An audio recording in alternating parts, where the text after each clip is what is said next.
think like you said, it would have been crazy or a lot better if it was a little bit more absurd. Like I wanted to see Santa Claus like, give him really like, what he deserved at the end or something. A spanking. Yeah, a little spanking or something. That would have been funny as hell.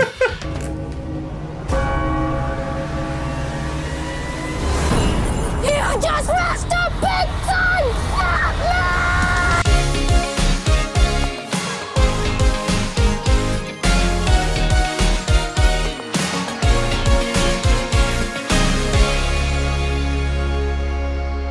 Drive-by movies, you're watching Fresh releases. My name's Blaze. And I'm James. And this week, we're talking the brand new movie to video on demand, Fatman. I've come for your head, Fatman!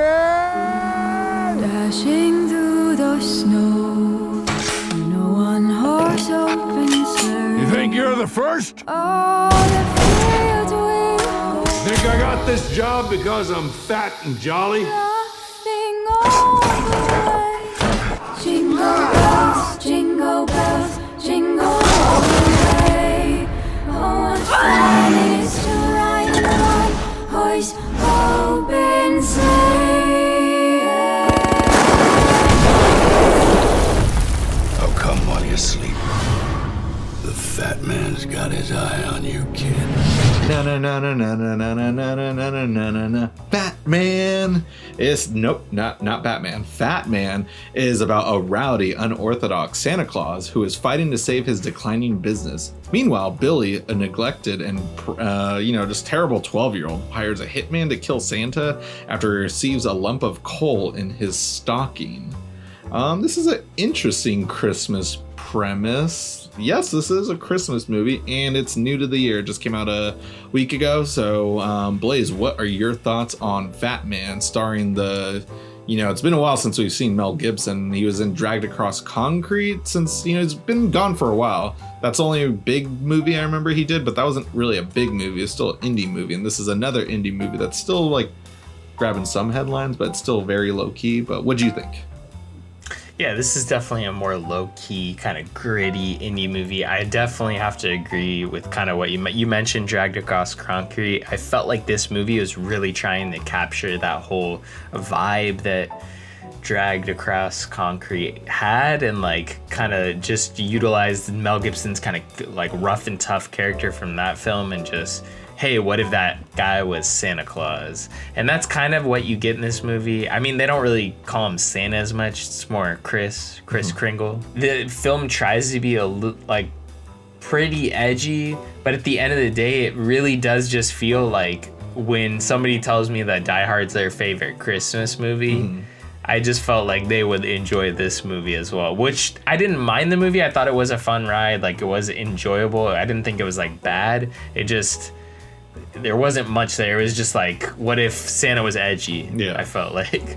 And yeah, I gotta piggyback off of that and just agree with, like, there wasn't that much there. I say this movie's a tonal mess.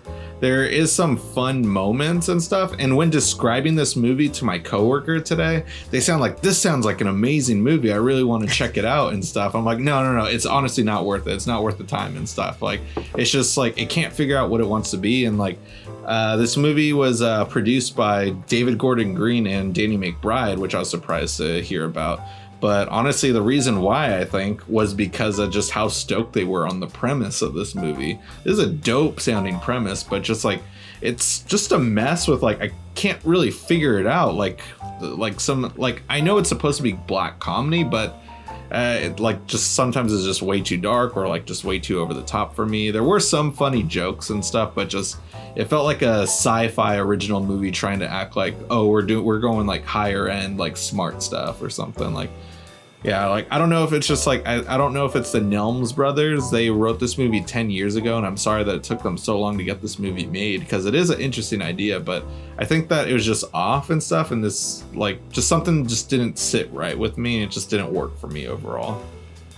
For me, I felt like the movie as a whole, like the plot really, if you were to pitch this movie, which the Nelms brothers probably did, like the plot really jumps off the page. Okay, what if a bad kid writes like Santa, or he gets a piece of coal from Santa, and then he's like, I'm gonna hire a hitman 'cause I'm Richie Rich. I'm gonna hire a hitman to kill Santa. Like, and the hitman's also been wronged by Santa before, so that's why he dislikes Santa as well. So the plot really jumps off the page. It's not very realistic, but the way in which Santa or Kris Kringle is portrayed in this movie is like very more realistic, more blue collar. Like, he's working like hard, but like he is a business, and this, like, they made it so blue collar to where it's like, all right, okay, I understand, like, this, you're trying to like play the realism thing. Yeah. Where I feel like if they went the very opposite and played like the very absurdist tone, that would have been a lot more fun. Like, yeah, I think ultimately when you sit down to watch a Christmas movie, you want to have fun, whether it's the silliness in a Chevy Chase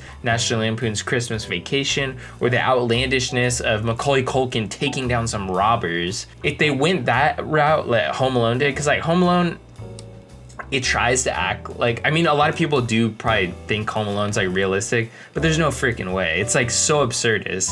Like, just the fact that this kid is taking out robbers and putting a spider on their face, like, and the guy happens to be an arachnophobic. It's not a realistic movie. You're sitting down to have a fun, like, whimsical time, and I felt like if they played that angle with this movie, it would have been so much more impactful. I probably would have enjoyed it more. I probably would have been, this would have, you know, hit my Christmas rotation besides only watching it in 2020, because I'm probably not gonna watch it again for the next couple of years at least. Yeah.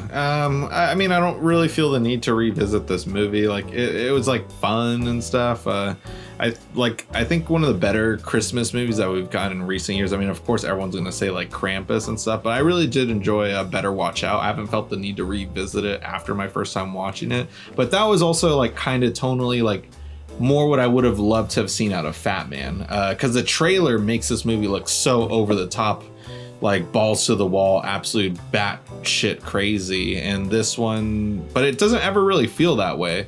The closest times it ever did were the scenes with the elves, which I thought were the funniest moments, just like how sarcastic they are and just how, like, you know, just like bizarre and just like out, like, I don't know, they're just very awkward to be around, and like that came out very comedic at times and stuff, but I just couldn't figure it out and stuff. I'm like, wait, so he's like actually Santa Claus, but like not and stuff. But like, yeah, none of that stuff I could really get behind, and I really wanted to see the kid go crazy and stuff. Kind of random, but this kid, I recognized him right away just because he was such a weird piece of crap in the movie called The Package on Netflix. He's got such a small role in that movie, but like I remember some girls like he says like, oh, if you want this back, you're gonna have to do something for me, and the girl's like, we're not gonna show you our boobs, and he's like, bitch, please, I've seen thousands of titties. Like, he was like a little shit in that movie, and like I just remember he was so funny in that scene, that one scene he has in that movie, and I wanted him to lose his shit in this movie, but he didn't really, and I wanted to see like more, like, I think like you said, it would have been crazy or a lot better if it was a little bit more absurd. Like, I wanted to see Santa Claus, like, you know, give him really, like, you know, what he deserved at the end or something. A spanking. Yeah, a little spanking or something. That would have been funny as hell. Yeah. So it's like, I thought if this movie was so absurdist, you know what, it kind of reminded me of this, since this was like an edgy Christmas movie. Yeah. It reminded me of this film. I don't know if you've seen it, but I watched it. It's called Rare Exports. I've heard of it, like, actually. Yeah, so I've heard it's a weird like if Christmas Santa movie. was a demon, basically. Like, yeah, it's one of the most like insane Christmas movies ever. But the production design, the story is just so over the top. It's Christmas as a horror movie. Okay. And Santa like eats kids, basically. And it's so over the top. So like it's not comedic, but it's so absurdist in its like the plot, the story, and then it makes the horror like elevate. The horror is really there because you're just like, oh, this is such a weird, like, why am I like, this is a weird Christmas movie. Who came up with this? I felt like if they played it more like that, where it's just, all right, Santa's really wearing a red suit the whole time, but like you could make jokes about that or something like that. Like I felt like if you really went over the top with this, it's a Christmas movie, but this kid wants to kill Santa Claus and he hires a hitman who's been wronged or who believes he's been wronged by Santa Claus, and the kid is throwing everything he can at it. It would have been a lot more entertaining, a lot more funny.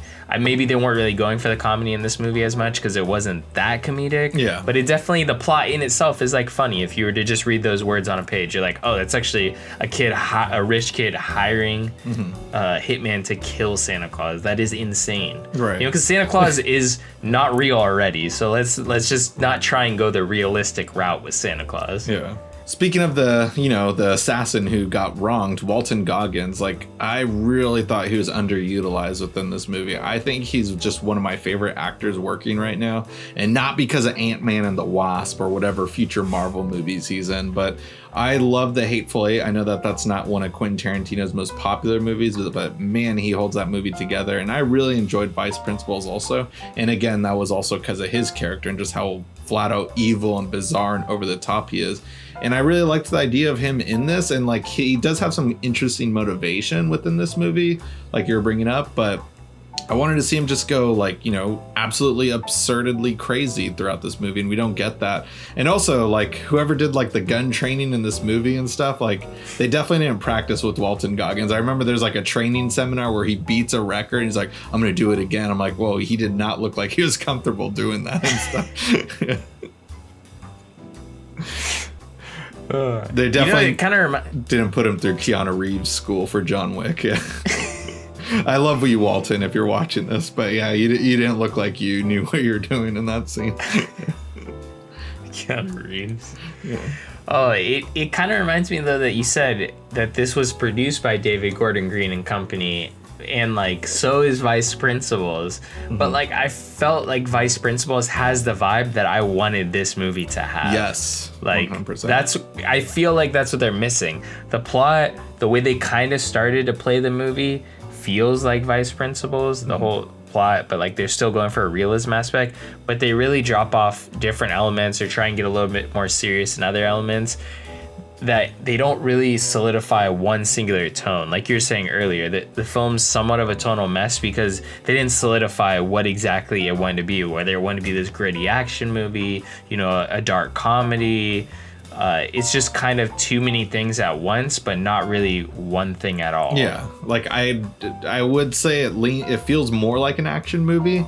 There's some comedic elements, but did I laugh? Not really, and stuff. Like just like I said, just really a couple elf moments like made me like smirk. But yeah, I really just missed opportunity. I felt like yeah, and I have to say, like, if you guys are on the fence about checking out Fatman, I'm gonna be honest, I will go easy on any Christmas movie. I've said it in our past Christmas episodes, like I'll watch any Christmas movie that year. I may never return to it again though. So like if you're really hungry for Christmas movies, I don't think this is the worst watch. I just feel like I watched it this Christmas 2020.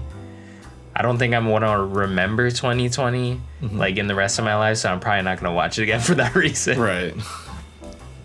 Yeah, I mean, a great way to help us out, though, is by checking out the movie itself through our Amazon affiliate link in our description box below.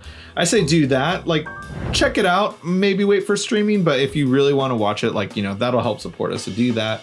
It really helps us out. And leave a comment letting us know what you thought about the movie.